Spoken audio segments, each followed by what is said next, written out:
Estamos de volta, como prometido, para mais uma aula de escrita criativa. E como sempre, pegue seu material de escrita, sua canetinha e se prepare, caneta de cabeça para baixo, porque isto é uma aula. Toca a vinheta.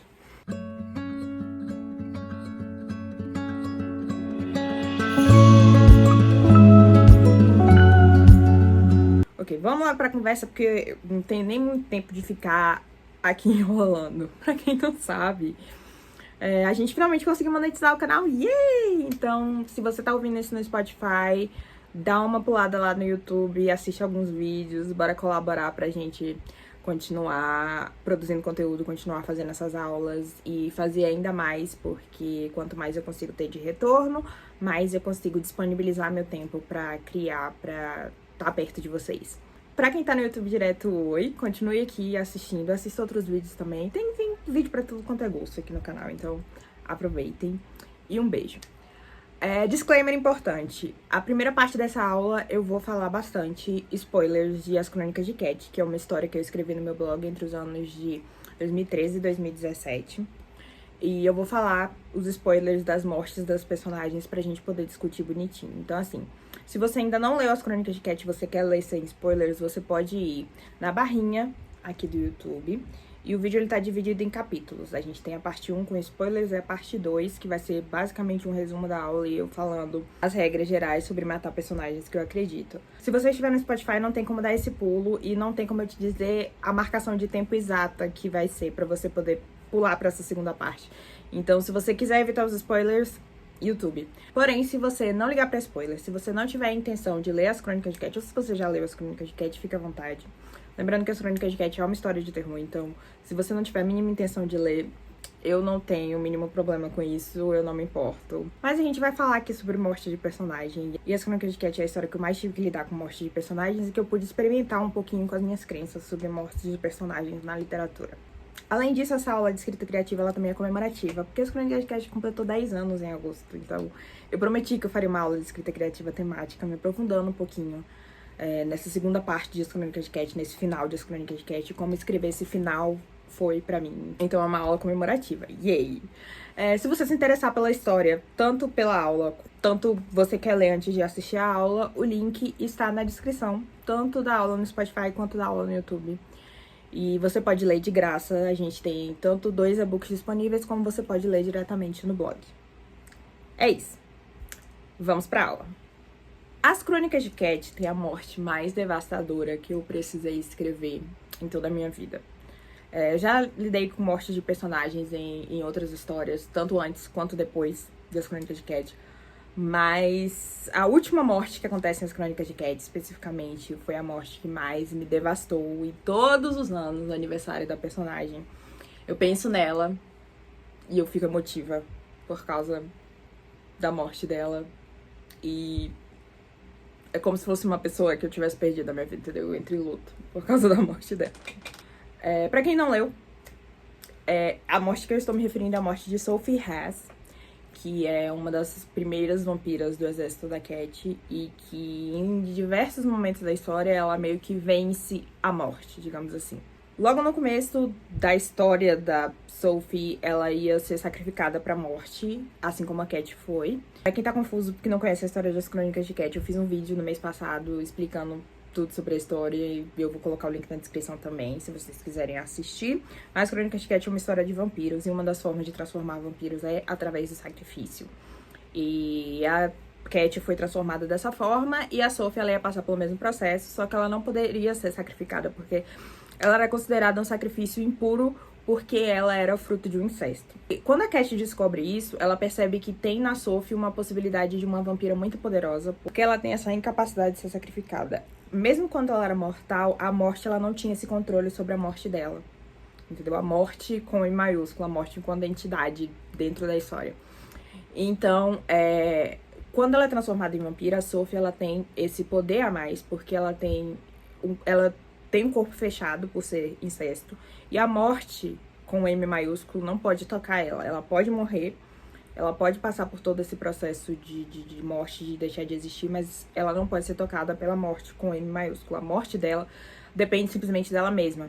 O que é um poder intenso e um poder que você quer ter, né? Porque mesmo os vampiros tendo a imortalidade, eles têm suas fraquezas. E já a Sophie, ela tem uma grande parte dessas fraquezas diminuída pelo fato de que ela tem um corpo fechado, ela não pode ser atacada pela morte dessa forma. E isso tem grande impacto na história da Sophie depois que ela se torna vampira. E ela acaba sendo punida pela morte dessa forma. E ela acaba sendo a primeira vampira a receber a alma de volta. E ela acaba trazendo todo o conceito do fato de que vampiros têm alma de volta pra história, porque ela acaba recebendo a alma dela de volta como uma punição. E a alma dela sofre pra voltar pro corpo dela, justamente porque o corpo dela é fechado. E ela precisa aceitar essa alma de volta. E a Sophie é uma personagem incrível, uma personagem complexa, uma personagem maravilhosa. E todo o arco da Sophie é focado na ideia de que ela quer ter uma família, porque a família dela sempre foi essa ideia quebrada. Ela tinha um relacionamento terrível com a mãe, e ela tinha um relacionamento pior ainda com o pai, que o pai não aceitava, porque o pai também era tio. A gente tá falando aqui de...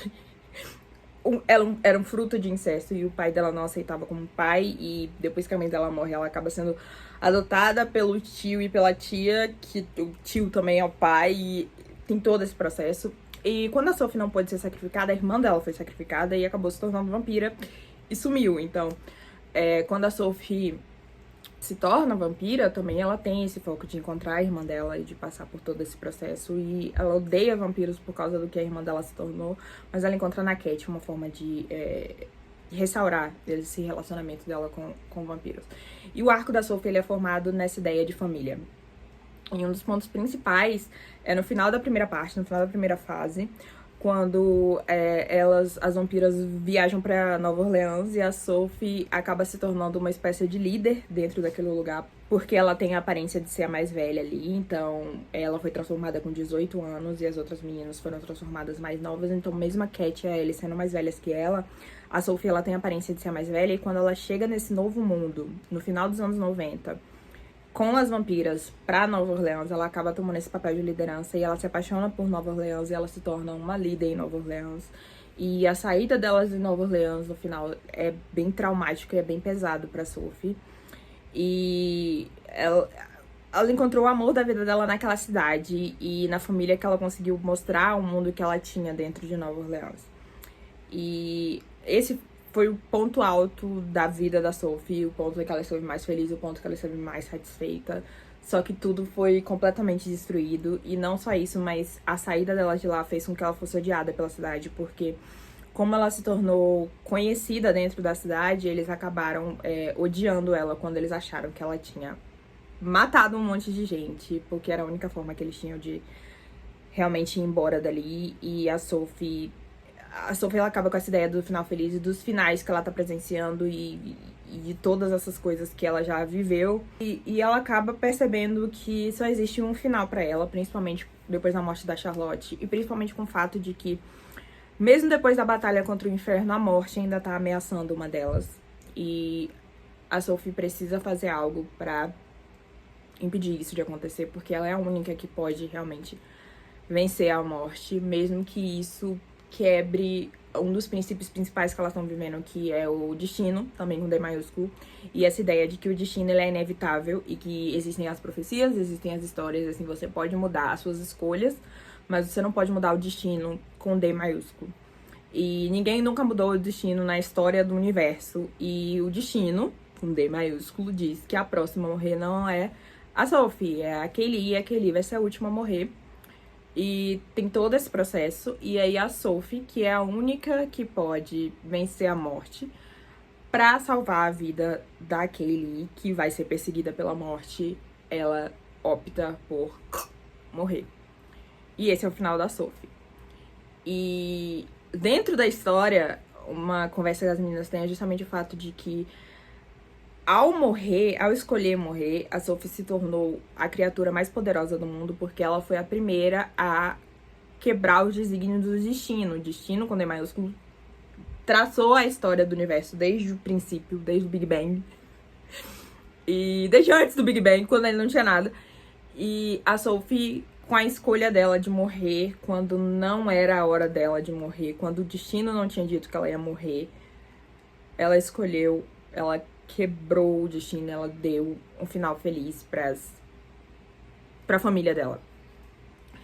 E quanto mais eu penso sobre isso, quanto mais eu penso sobre todo o arco narrativo, toda a história da Sophie, tudo que a Sophie é, eu sei que o único final possível era a morte dela. E é uma noção que os próprios personagens têm dentro da história e é uma noção que eu tenho como a autora, a criadora, a pessoa por trás disso tudo.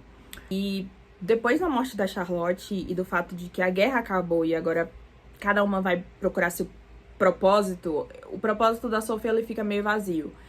E ela, pelo fato de que ela é uma vampira com a alma recuperada, que passou por todo aquele processo, ela basicamente é impossível de ser destruída. Então, ela é aquela imortal que depois que o mundo acaba vai ficar lá só ela e as baratas, entendeu?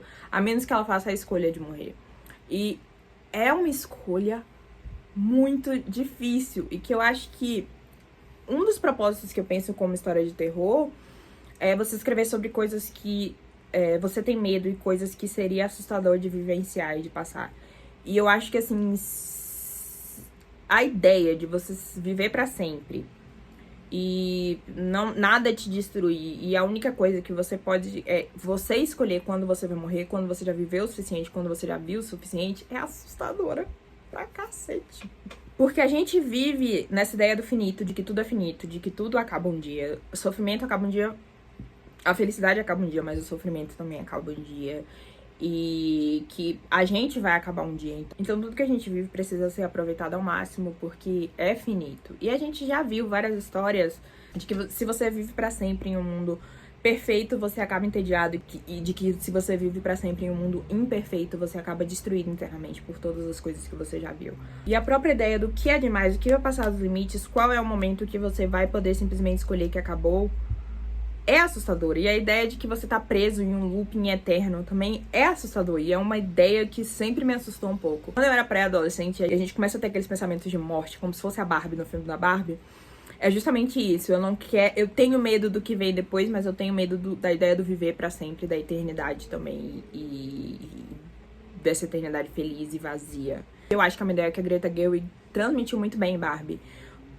Justamente pelo crescimento católico dela, essa ideia desse medo daquilo eternamente, entendeu? De que o céu vai ser esse lugar feliz, onde você vive todos os seus melhores dias eternamente em um ciclo sem mudança. E então a própria ideia de que a Sophie é inevitável ela sobreviver pra sempre, e ela não vai, nada pode tocá-la, nenhum perigo, e ela não tem motivo pra ter medo, ela pode se jogar no fogo, se atirar do Everest, ela pode fazer qualquer coisa e ela não vai morrer, é uma punição por si só. Então, quando eu fui pensar nos finais, e nos finais felizes, e nos finais de arcos narrativos importantes, a Sophie, viver pra sempre não era o final feliz dela. Viver eternamente não era o final feliz dela. Ela já teve um momento, ela já experimentou as maiores sensações, o que ela mais buscava, e ela teve isso tirado dela, e ela lutou pra proteger a família dela, e ela fez o possível e o impossível, e a ideia é simplesmente que justamente esse final, onde ela se tornou a criatura mais poderosa do mundo, e que ela salvou a vida da família dela, e que ela deixou pra trás um legado de pessoas felizes, de pessoas satisfeitas, é o final que a Sophie merecia, e é o final ideal. E não tem pra onde fugir. E então, assim, eu ainda me sinto devastada quando eu penso na morte dela, principalmente porque na morte dela eu também trouxe outra ideia que me assusta, que é a ideia de simplesmente deixar de existir. Você não está em lugar nenhum depois que você morre, você deixou de existir. A morte dela, ela simplesmente deixa de existir. Não tem mais alma, não tem mais nada. Bum, cabum, já era pra Sophie. E todo ano no aniversário dela, que é no dia 7 de agosto, eu lembro dela, eu penso nela e eu fico emotiva, mas é aquela ideia de que não tinha pra onde fugir, era o final que passou por todo o arco narrativo que ela merecia. E pra mim, morte de personagem precisa fazer sentido. Novamente. E é algo que eu vou repetir muitas vezes na sala. Morte de personagem precisa fazer sentido. Morte de personagem precisa fazer sentido. E esse foi um cuidado muito especial que eu tive com as crônicas de Cat, por um motivo bem simples. O exército da Cat, ele é regido por 2 números, um número sagrado e um número maldito. O número sagrado é o número 7. A gente tem 7 cores no arco-íris, 7 dias na semana, blá, blá, blá, blá, blá. 7 é um número sagrado. Historicamente e religiosamente, 7 é um número sagrado, em diversas religiões, de diversas formas. Pesquisem. E 13 é um número maldito, um número considerado de má sorte. Então a gente vai ter 7 vampiras de 7 nacionalidades, ou de 7 etnias. E a gente vai ter 7 vampiras que 7 costumavam ser bruxas. E a gente vai ter todo esse processo. Então, quando a gente chegou na segunda fase, que era a fase das mortes, a gente ia ter 13 no começo e a gente ia ter 7 no final. E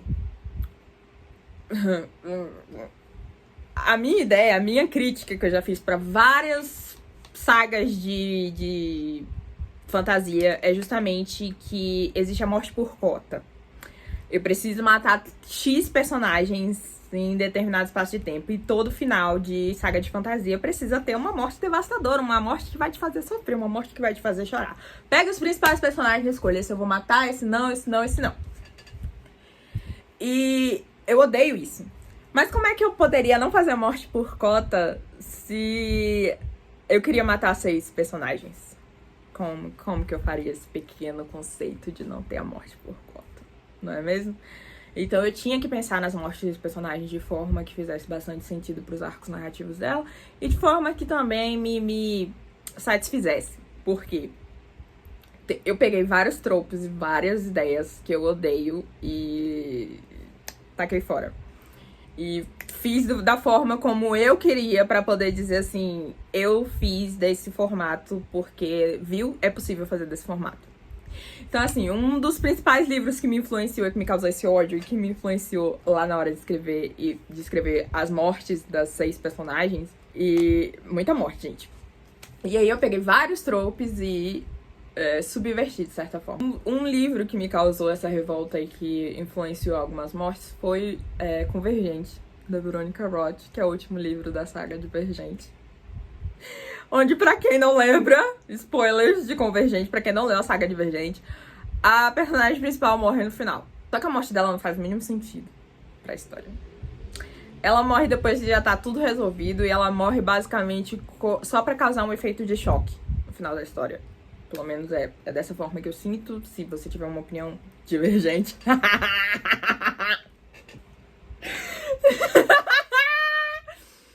Se você tiver uma opinião divergente, fica à vontade pra deixar nos comentários. Mas a forma como eu sinto é que a morte dela ela foi feita simplesmente pro choque. E justamente pra essa ideia que o final de saga de fantasia tem que ter uma morte devastadora. Não sei se Divergente conta como saga de fantasia, mas vocês entenderam. Essas sagas de Young Adult que tem certos elementos, tanto futuristas quanto coisas que não tem no momento na vida real, que podem ser possíveis, mas que não existem no momento na vida real. E aí, vamos tratar como fantasia no geral, mesmo não sendo fantasia exatamente, é uma distopia. Tem que ter uma morte devastadora, e assim, mesmo a Tris, que é a personagem principal de Divergente, não sendo tão querida assim, a morte dela foi pra causar esse efeito de choque, e aí acaba sendo...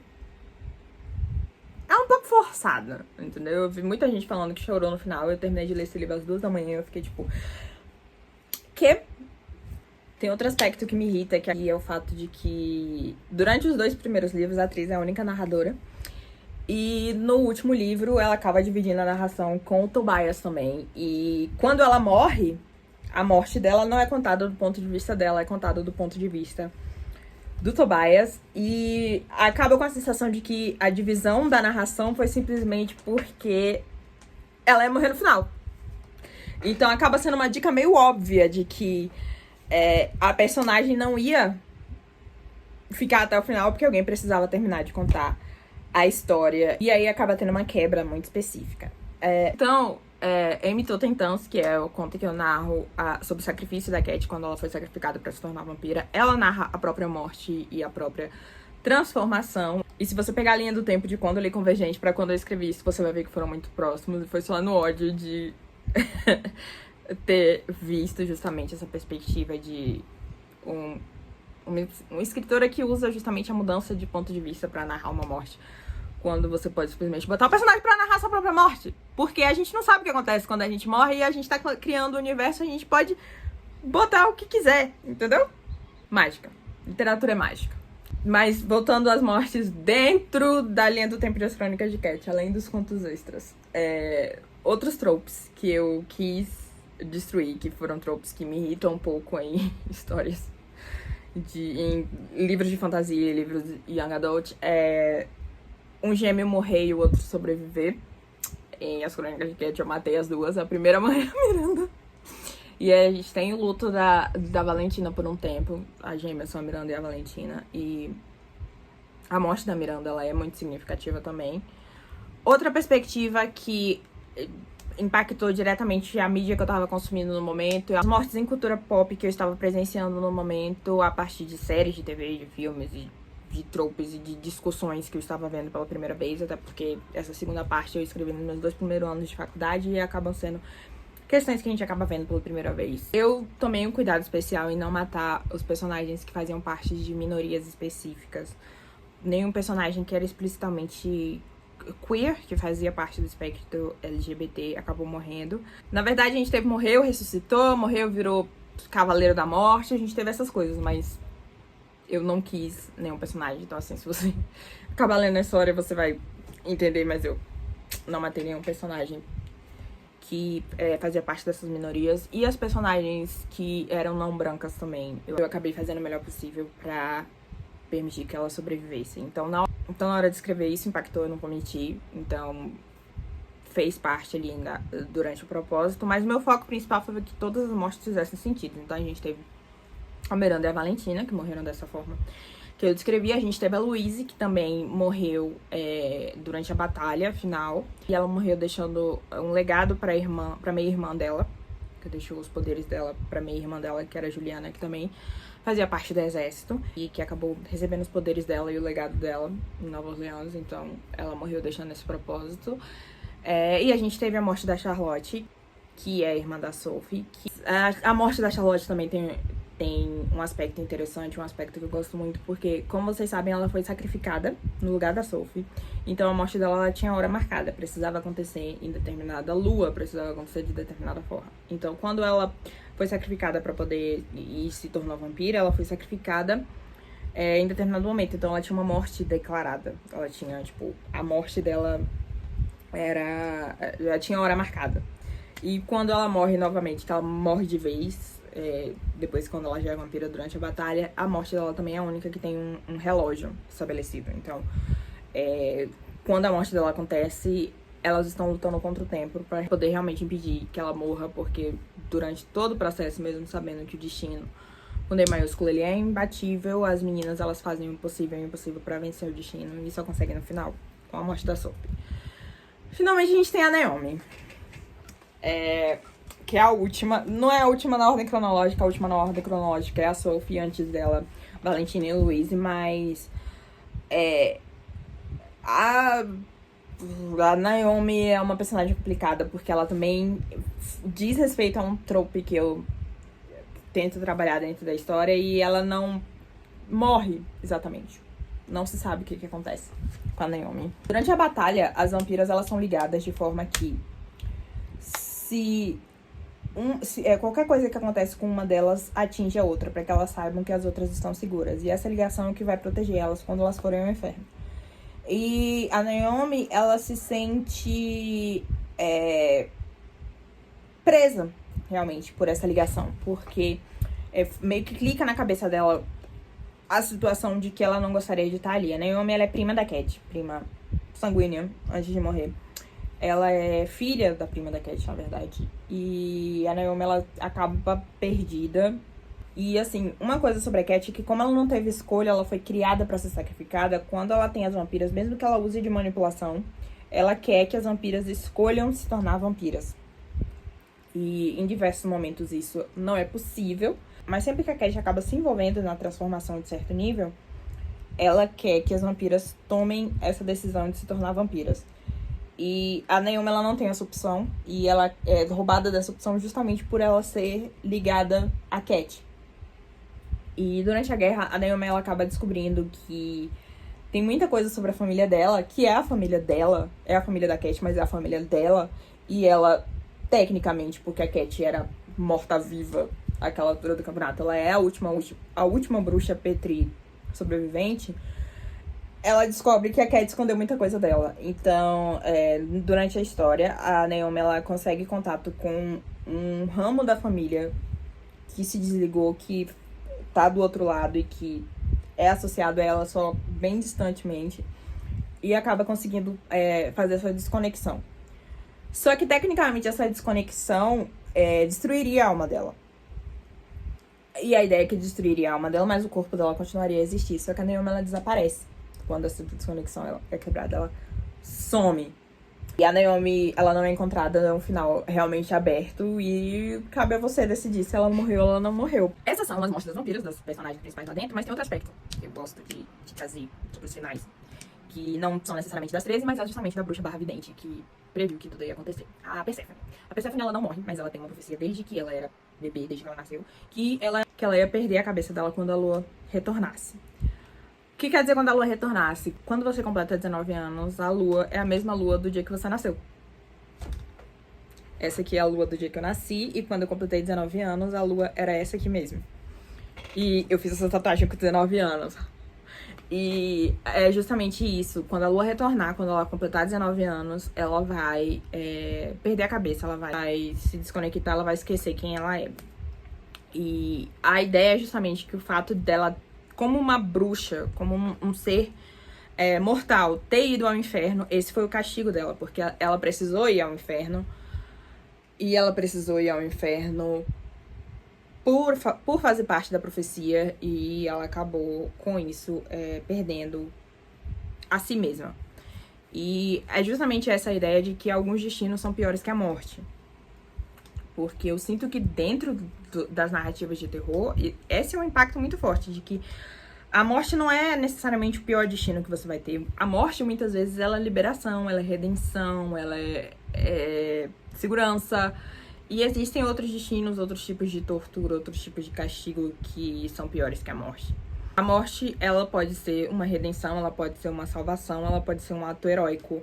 E nem sempre a morte é a pior coisa que pode acontecer a você dentro dessa narrativa. Então, é um final que, do meu ponto de vista, e que foi colocado na história como um final pior que a morte. E que é em contraste com o fato de que a Sophie, ela teve um controle de si mesma pra saber quando acabar com a vida dela de uma forma que ela estivesse fazendo algo positivo com o fim da vida dela.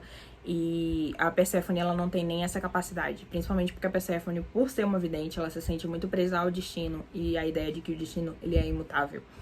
Então, ela nunca traçou um plano que dissesse assim, quando isso acontecer, me matem, ou quando isso acontecer, façam isso, ou façam aquilo. Ela simplesmente aceitou o destino dela como uma coisa que iria acontecer, e ela se tornaria como uma outra criatura, como um ser vivente, mas sem consciência de si, como sem... desconectado, entendeu? Ok.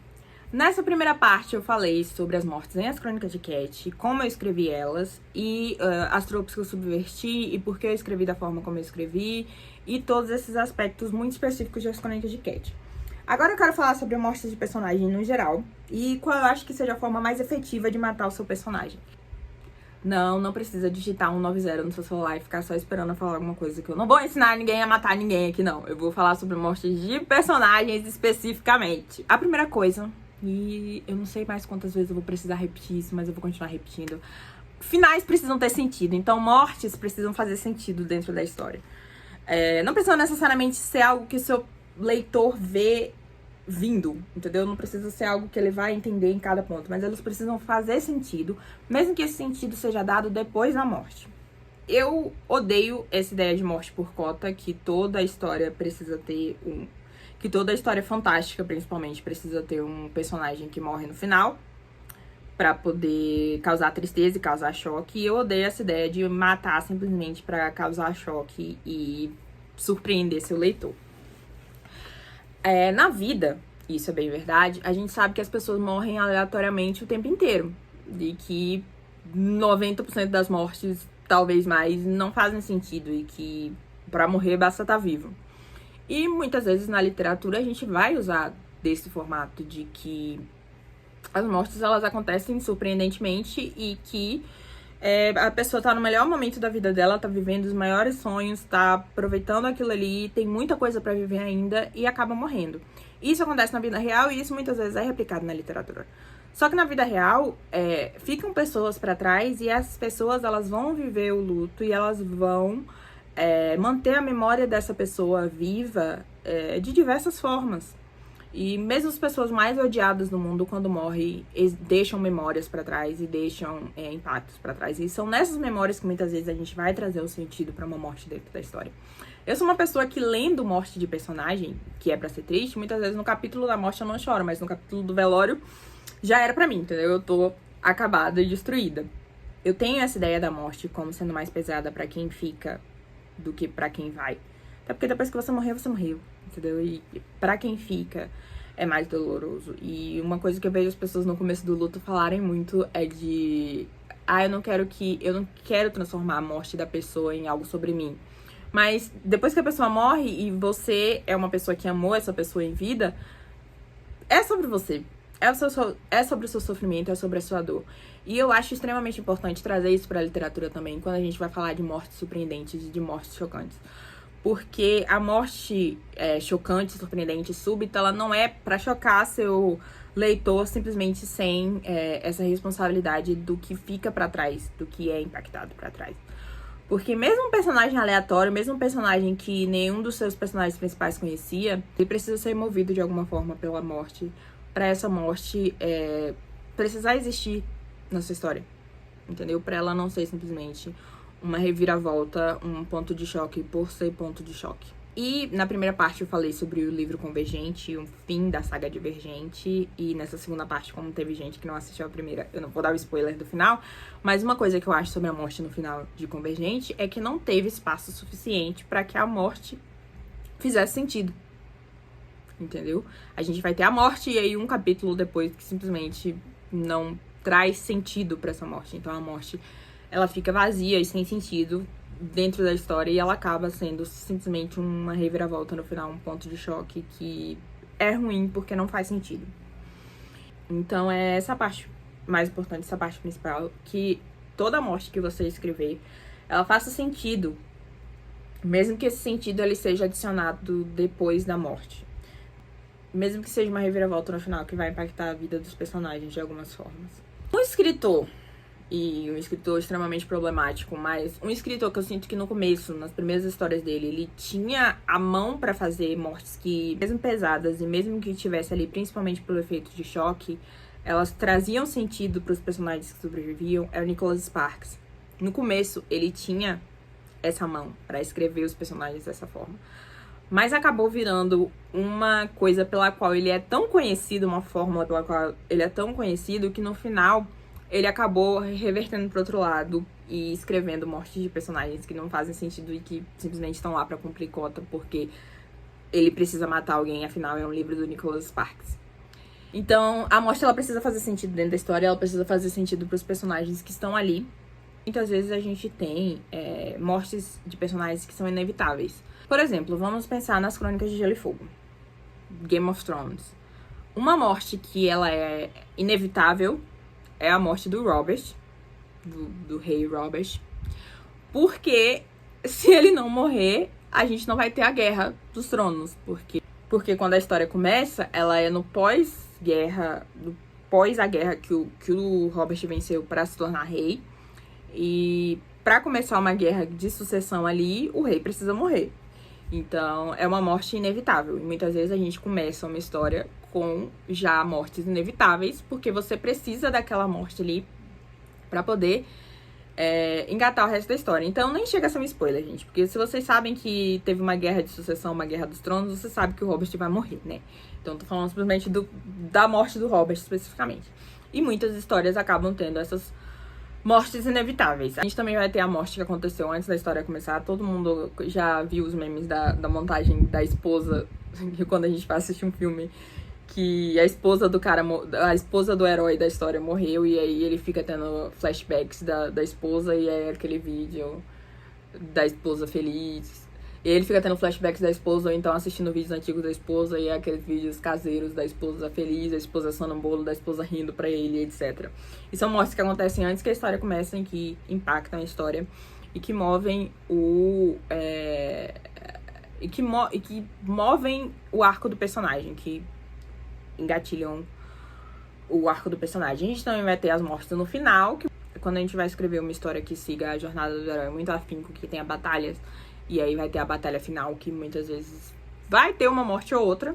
E aí a gente muitas vezes tem a morte do mentor, que é um aspecto da jornada do herói também. E que na história o mentor vai morrer principalmente como uma forma de simbolizar o fato de que o herói agora ele chegou ao ponto alto, ele não precisa mais, ele pode ir sozinho. É uma das principais razões para você matar um personagem que tá ali como mentor. A gente muitas vezes também vai ter a ideia da morte do inocente, que é uma morte sem sentido e que é uma morte que a principal função dela pro leitor é causar essa sensação de revolta. E dentro da história, muitas vezes, vai ser pra causar uma vingança, pra trazer um trauma pro personagem com uma forma de mudança, porque a gente também já falou sobre o arco de personagem. Que o personagem ele precisa terminar a história de uma forma diferente com a qual ele começou, e muitas vezes essa morte da pessoa inocente vai ser uma morte que vai engatar esse trauma final, essa sensação final do personagem que vai ser mudado. E essa morte do inocente, muitas vezes, ela acaba simbolizando alguma mudança mais impactante no final.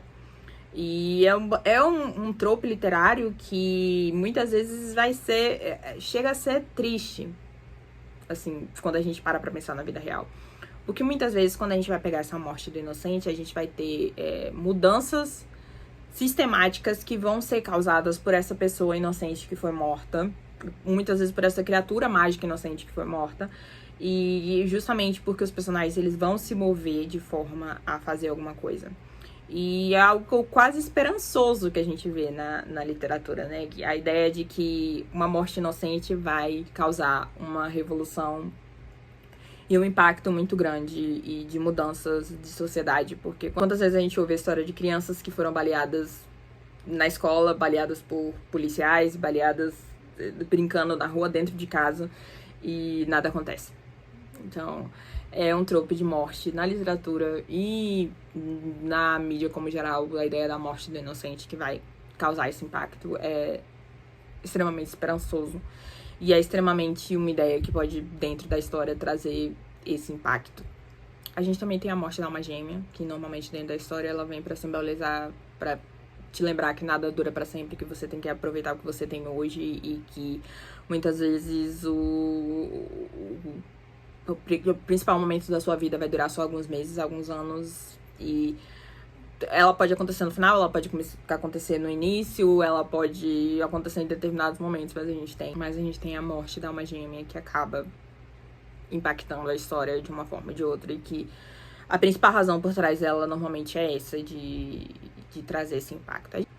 A gente também tem o bom e velho Todo Mundo Morre, que é um aspecto bem interessante. E eu tô olhando pra um livro aqui, eu não vou trazer spoiler pra vocês, mas eu estou olhando diretamente pra um livro que tem justamente esse trope do todo mundo morre e a Terra começa do zero. Na verdade, eu estou olhando pra 2 livros que tem justamente essa trope do todo mundo morre e o mundo começa do zero.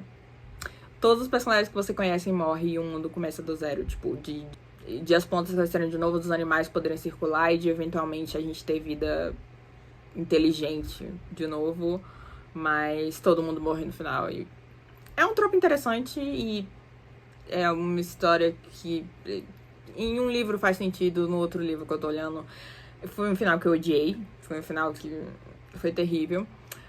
A gente também tem a morte certeira, que é evitada de alguma forma, que um livro que eu amo de paixão tem esse final. Eu não vou falar qual livro é e nem contar o que acontece no final, mas é uma morte certeira, que é evitada por aquela ideia de que você morre quando seu coração para e que quando eles te ressuscitam de alguma forma com um desfibrilador, você renasce.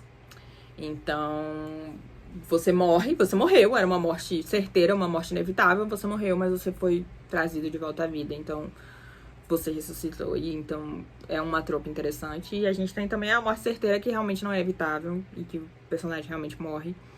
E tudo isso tem que ser construído e pensado com muito cuidado dentro da história pra realmente fazer sentido. E nesse livro que eu falei que é um Homem de Paixão faz sentido. E não é algo que você espera enquanto você está lendo, é algo que realmente faz sentido dentro da história, talvez porque seja muito bem escrito. Um aspecto de história de terror que a gente tem também é a morte como personagem. O que, pra quem não lembra, ou pra quem não assistiu a morte como personagem, a morte como personagem, ela é a morte tendo a capacidade de agir, a morte tendo a capacidade de fazer uma ação. Como se a morte, ela pudesse escolher quem vai morrer, entendeu? Então, a gente tem esse aspecto em histórias de terror e a gente tem esse aspecto em histórias de fantasia também, onde a morte, ela é realmente um personagem. E no sentido de que ela tem essa capacidade de decidir quem ela vai levar, decidir quem ela vai morrer. No universo de As Crônicas de Gelo e Fogo, a gente tem um dos 7 deuses, que é o Estranho, que ele representa a morte. Então, mesmo que ele tenha esse aspecto de deidade, onde não se sabe se ele é real ou não, e ele existe ali como essa ideia, ele é um deus, e é um deus da morte, ele escolhe quem ele vai levar. Então ele é um personagem ali dentro, como a morte. Então, a gente também tem histórias onde a morte não é o pior final que você pode ter. A gente tem histórias onde existe outro mundo, a gente tem histórias onde existe a vida após a morte, existem fantasmas, existem a luz branca, e a gente também tem histórias onde, mesmo não existindo nenhuma dessas coisas, existem destinos na vida que são piores que a morte. Existem tipos de tortura, existem tipos de existências eternas nessas histórias, onde a morte não é o pior destino que você pode ter. E a gente também tem a morte como sacrifício, que é quando a morte do personagem ela vem com uma intenção, com uma motivação, com uma razão. A gente tem um personagem que se mata para que o criminoso seja preso por um crime pelo qual ele não seria preso. A gente tem o personagem que se mata para poder salvar pessoas que estavam dentro de uma casa. A gente tem um personagem que entra numa casa em chamas para poder a casa pegar fogo e matar todo mundo que tá dentro para poder salvar outras pessoas. Então a gente tem também o sacrifício, que aí muitas vezes vai ter esse personagem que... E aí a gente tem um personagem que o seu arco narrativo ele direciona justamente pra essa ideia de que a sua morte vai ser um sacrifício. Eu acho que eu trouxe os principais tipos de morte de personagens. E a ideia justamente é essa, que a morte do seu personagem, ela faça sentido dentro da história. Se você quer matar um personagem, se você chegou à conclusão de que você precisa matar um personagem, você tem que pegar seus personagens, colocar eles numa salinha e pensar quem de vocês eu posso matar de uma forma que faça sentido. Quem entre vocês pode ter uma morte que vai mover a história de alguma forma pra frente, vai mover os personagens de alguma forma pra frente, ou que simplesmente é a única opção de desfecho que você pode ter. É a única opção de existência que você pode ter. Existem personagens, nesse caso principalmente vilões, mas nem sempre vilões, cujo único final possível pra eles é a morte. E aí a gente vai ter os vilões, porque nenhuma punição vai ser o suficiente além de deixar de existir. E a gente também vai ter personagens que não tem mais sentido a vida deles, que já fizeram tudo que precisavam fazer, personagens cuja vida eterna, de certa forma, seria uma punição. E a gente tem personagens que estão em situações onde a morte é a única saída. Então, a gente acaba tendo personagens onde o final vai ser... Onde o único final possível vai ser a morte. E a gente vai ter personagens que poderiam ter finais múltiplos, mas que a sua decisão ali dentro da história, de uma forma que faça sentido, é que o personagem morra. E que, por causa disso, você simplesmente escolheu a morte do personagem. Então, por favor, simplesmente escrevam mortes que façam sentido e tragam. Mas também lembrem dessa ideia de que dentro de algumas histórias a morte não é uma punição, a morte não é a pior coisa que pode acontecer com o personagem. A morte muitas vezes ela é uma redenção, uma salvação. Mas também leva em consideração que eu falei em algumas histórias, porque tem muita gente por aí que escreve personagens que são vilões, que são desgraçados a história inteira, mas que acham redenção na morte. E a redenção na morte, ela não é simplesmente a morte é uma redenção, entendeu? Precisa ter contexto, precisa ter sentido, precisa ter um acompanhamento geral ali. que vá além de simplesmente morreu, tá perdoado. Porque eu odeio também essa história de repente a gente não pode falar mal dos mortos, independente do que fizeram em vida. E não é bem assim. A redenção na morte, ela tem que existir através da morte. Não simplesmente a morte como redenção automaticamente. Morreu, tá salvo, entendeu? Não. Através da morte, através do sacrifício, através do final, através do que foi feito ali. Os crimes que a pessoa teve em vida foram remidos. E eu acho que é isso, né? A gente já teve um resumão aqui. O resumão, num geral, é simples. Escrevam mortes que façam sentido, tá?